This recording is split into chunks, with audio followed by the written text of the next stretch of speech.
Hi everybody.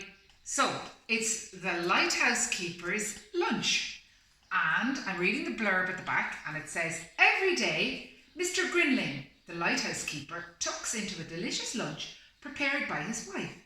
But Mr. Grinling isn't the only one who enjoys the tasty food. Will Mrs. Grinling think of a way to stop the greedy seagulls from stealing the Lighthouse Keeper's lunch? And that's what the blurb says at the back. Okay, we'll take off the specs. Now, look, this is a zip line. Yeah? So we're going to find a way to make a zip line on Thursday. So look carefully.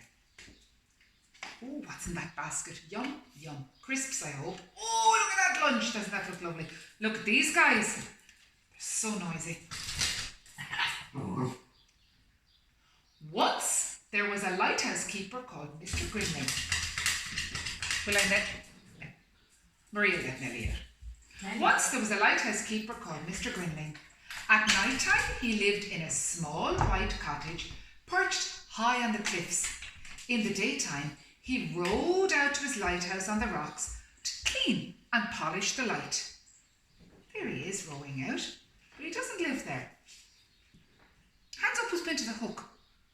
The Hook Lighthouse, that's the oldest lighthouse in all of Europe. And people used to live in it, and then they used to live beside it. What colour's the Hook? Yeah, it's black and white, and this one is red and white. Mr. Grinling was a most industrious lighthouse keeper. Come rain, look at it's raining and he's still cleaning so that the light is nice and bright. Or shine, he tended his light, winter and summer. Sometimes at night, as Mr. Grinling lay sleeping in his warm bed, the ships would toot to tell him that his light was shining brightly and clearly out to sea. Isn't that a lovely picture? The pussycat fast asleep.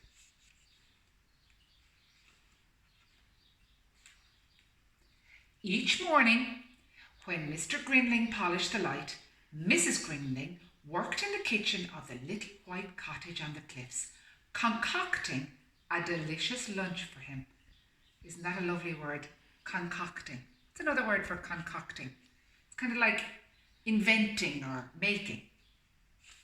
Once she had prepared the lunch, she packed it into a special basket, clipped it onto a wire that ran from the little white cottage to the lighthouse on the rocks. What a fantastic idea. Oh, look at this.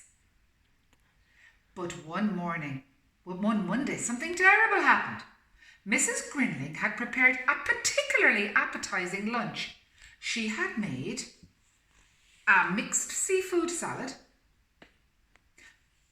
a lighthouse sandwich, cold chicken garni, sausages and chips, peach surprise, iced sea biscuits, oh look, drinks and assorted fruit. She put the lunch in the basket as usual and sent it down the wire. Claire, which one would you pick? I would pick the drinks and assorted fruit. That looks like orange juice, and I love orange juice. Maria, what would you pick? Oh, is there sausages and chips? Yes? Oh, sausages and chips it is for me. Oh, it's actually sausages and crisps. Oh, even better. Okay, and I think I go for the chicken. Or the I don't know, I want a bit of everything. Can I have a bit of everything? Yum, yum. But the lunch did not arrive. It was spotted by 3 scavenging seagulls who set upon it and devoured it with great gusto. I'll read that sentence again, it's so good. But the lunch did not arrive. It was spotted by 3 scavenging seagulls who set upon it and devoured it with great gusto. Clear off, you varmints! Shouted Mr. Grinling, but the seagulls took not the slightest notice. They didn't care. Look, he's eating this. I'll have to let Nelly in again. Don't go away. Nelly, you varmint. Get in there.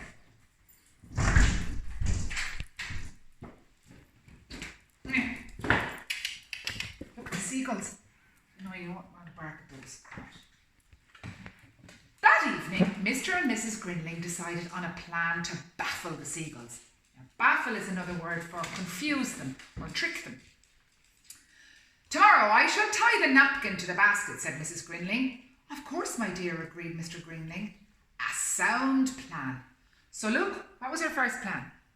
Yeah, she's going to tie it all up so they wouldn't be able to get it. Did it work? They'll have to try harder than this to stop us, Bert. So they were able to untie that, no problem. You're going to have to think of something else, Mrs. Grinling. On Tuesday evening, Mr. and Mrs. Grinling racked their brains for another plan. They are a brazen lot, those seagulls, said Mrs. Grinling. Brazen indeed, said Mr. Grinling. What shall we do? Our cat does not appear to like seagulls, said Mrs. Grinling. No, my dear, said Mr. Grinling. Hamish is an accomplished seagull chaser. What's the cat's name? Hamish. Of course, exclaimed Mrs. Grinling. Tomorrow, Hamish can guard the lunch. A most ingenious plan, agreed Mr. Grinling. Now, what do you think Hamish thinks of it? What does Hamish think of it? Not a lot.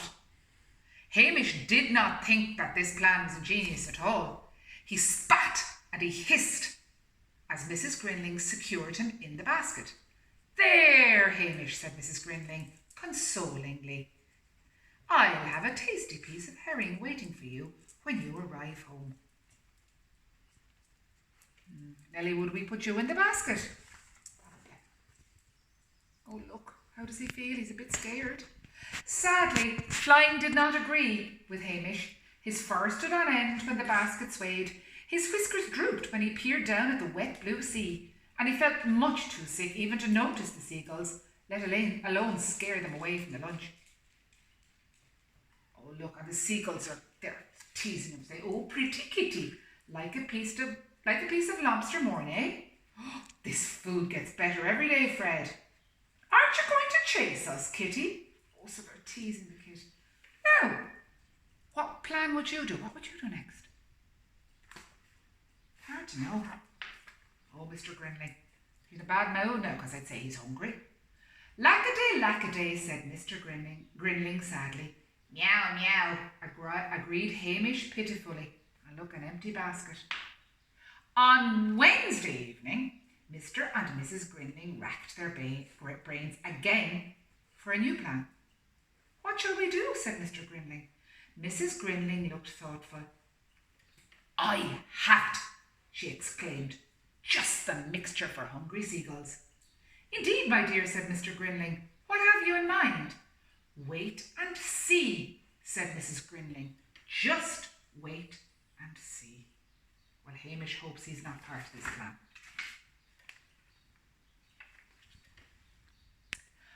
Mustard sandwiches, chuckled Mr. Grinling. A truly superb plan, my dear. Truly superb. Ugh. Wonder what they're going to do. Have a mustard sandwich? On Thursday morning, Mrs. Grinling carefully packed the mustard sandwiches and sent them down the wire to the expectant seagulls. Yuck! Ooh, they don't like them very much, do they? On Friday, Mrs. Grinling repeated the mustard mixture, so she did it again. All right, boys, let's go and have lunch elsewhere. It's the same as yesterday's lunch, Fred.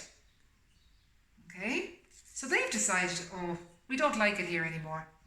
So, on Saturday, up in the little white cottage on the cliffs, a jubilant Mrs. Grinling put away the mustard pot before she prepared a scrumptious lunch for Mr. Grinling.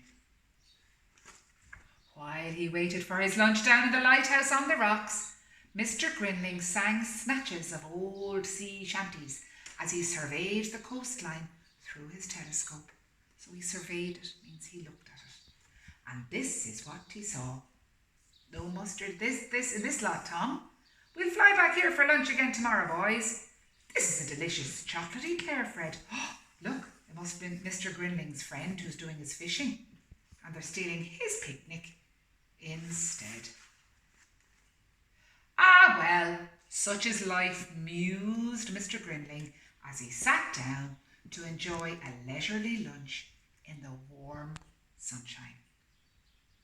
The end.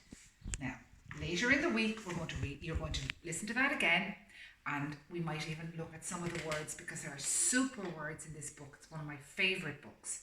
Okay? So enjoy that, and I'll talk to you soon.